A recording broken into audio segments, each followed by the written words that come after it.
Hey guys, today I'm going to be showing you guys how to make a folder because school is coming back, unfortunately.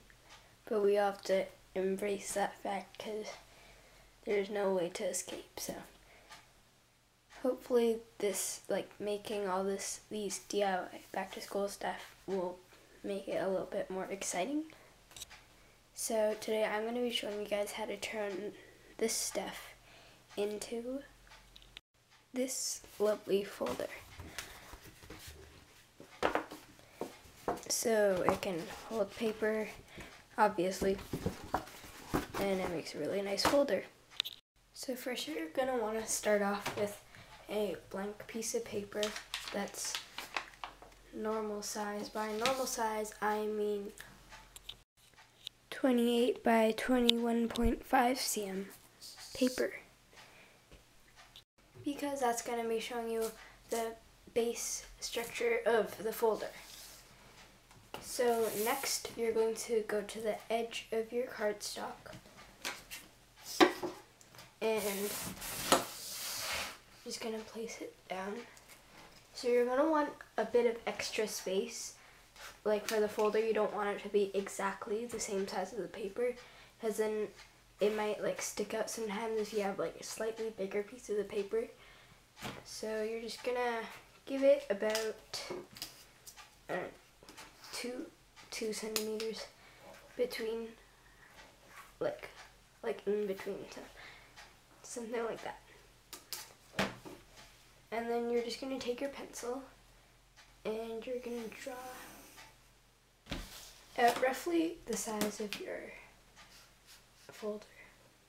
So by looking at it, well, you should kind of tell how big, if it's way too big, bigger than normal size ones.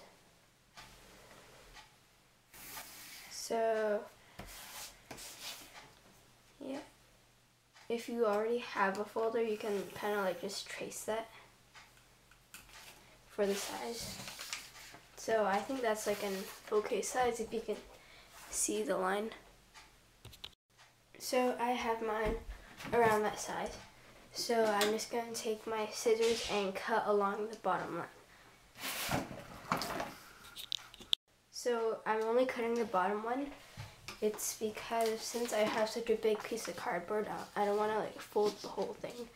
So I'm just going to take the cutout part and I'm going to fold it in half for the other half of the folder. So just fold it nicely. Maybe take a ruler to give the crease, to make it more creased. Okay, so next you're just gonna cut out the rest of the folder. So once it's cut out, you just wanna make sure it's the right size. So when you've measured it and made sure it's the right size and that it fits the piece of paper, then you're going to take your cardstock again and then open up the folder and kind of just cut out a little rectangle for the bottom. Or you can do this shape. So kind of this shape. Yeah, it's just kind of this shape, so you can just trace it up. Yeah, kind of guesstimate how it looks like. So basically it just goes on and then you can slip your paper in. Or you can just go for a rectangle that's not ripped like mine and just cut it down to the correct size. And it can just be like those normal folders you buy, and you just slip the paper in. But this kind of just holds the paper in more tightly. But the reason why it's not a taller triangle, it's because this area you can kind of see what your paper looks like before you take it out. So before we glue all that on, we're just gonna decorate the front of the cover. So recently I've really liked doing like a splatter type of like cover for almost everything. Kind of like my binder over here. So kind of like a splatter if you don't know what it kind of looks like. So yeah, I'm going to be teaching you guys how to make a splatter type of effect. So just take some water, a palette, and your acrylic paint. I think acrylic paint works best for this, or watercolors also work, but like I just use acrylic paint. So basically you just take whatever color you like. You only need like a tiny little bit, so just like one little drop, like there. So you take your brush, make sure it's wet, not like super dripping wet, but pretty wet. You dab it at the paint drop, and you might want to like cover the back of your table if you're like doing this on like a good table that you don't want to ruin. And you just splat like this, kind of just flicking the paintbrush backwards so it flicks the paint forward.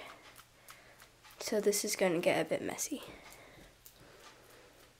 So after you're finished with like your splatter paint, you might want to like check around the area, make sure everything's like nice and cleaned up, because like the splatter paint goes in the most unexpected places.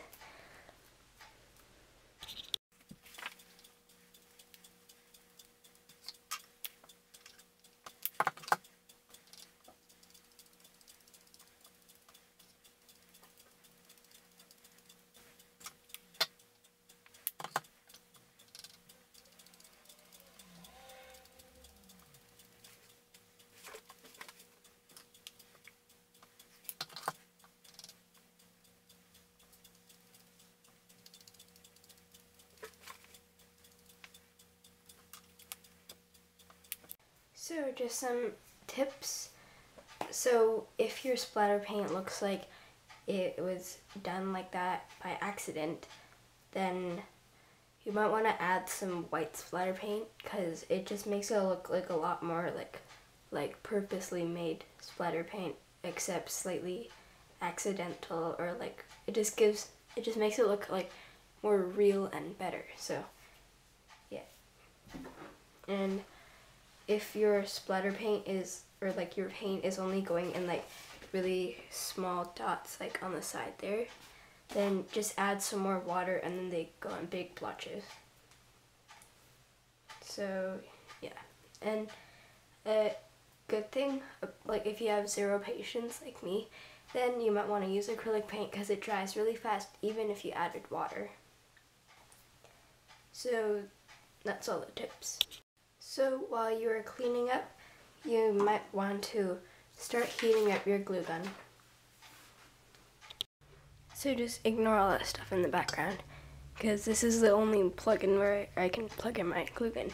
Okay, so what I did, just in case your splatter paint hasn't dried yet, I put a piece of scrap paper so I could put it down like so when you're gluing on your flap. So next, so basically you just glue gun like only the sides. So you kind of like measure out roughly where you need to glue gun. So glue gun dries really fast. So, well, like hot glue gun. So we're gonna have to do this really fast.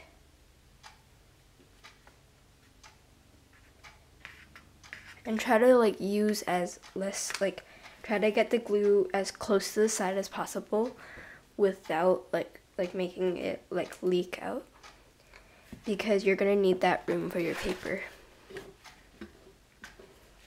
So don't worry if it kind of sticks out like a little bit, because you can just cut it off afterwards. So next we're just gonna glue on the bottom.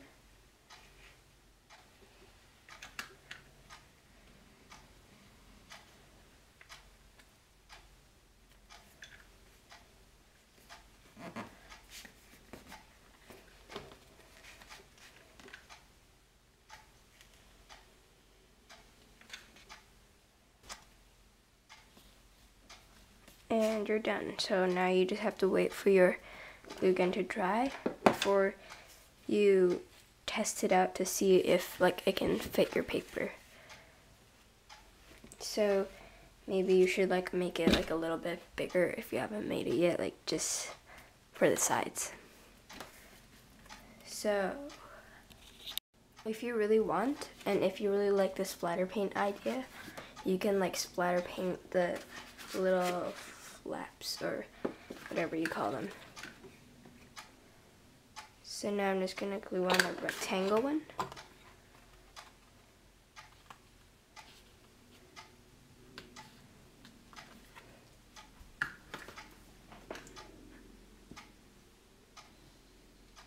So a great thing about the non-rectangle one on that side, that one, is that over here you can make a mini flap for like small pieces of paper that you don't want to like mix with your big pieces of paper.